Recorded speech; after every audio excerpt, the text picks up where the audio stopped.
That runs again. Still running down the parts that got melted in the fire. Forgot the bumper cover and the grill. Almost everything under here.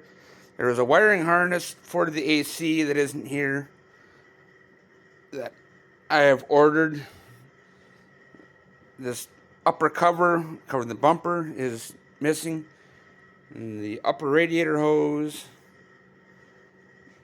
I had to order the things like the torque converter bolts for the throttle body, other stuff. Basically, the first things that come off, which is what I couldn't find. I think I lost them in the fire.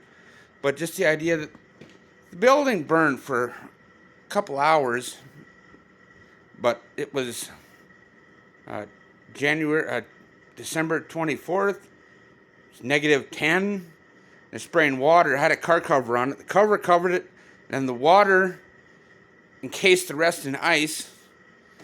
You know, like this is, you wouldn't even be able to see this, but this was onto the liquid bra. And the paint on the hood was actually pretty good. What it did up front is it added smoke into the clear coat. You know, windshield, doors. You know, like the glass is fine, but it's hot enough to bubbling in here. The interior is undamaged. The tinting on the rear glass failed. We'll end up putting a rear glass in it. But it didn't hurt the metal. It's got bits of plastic from the car cover. But when I got back in here, and I sanded some of it off just to see. Oh, look, and I gotta get that in there. But what it did, the reason I sanded that, is you get over to here where it actually caramelized and cooked the paint. But the metal is, this is still the primer level. This is where I've sanded it down to metal. That's base primer. It didn't cook off the base primer, just the top coat. And that's been in here while I've painted tractors. So there's red dust into the clear coat. And it gets up into here.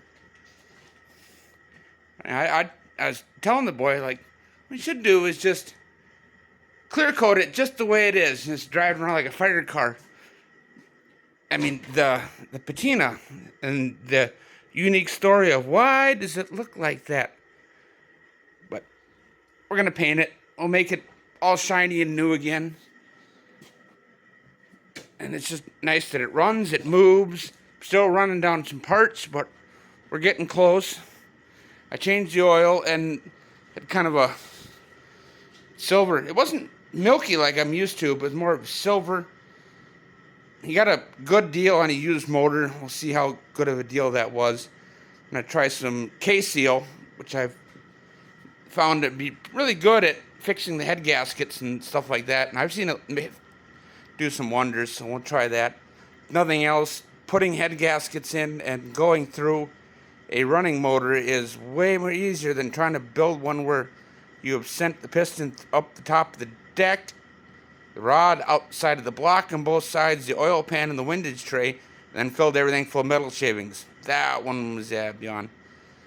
But maybe we'll go for some luck. We've been doing good so far, but it's nice to have it nice and cleaned up and organized and have shop look good. Oh, okay, bye.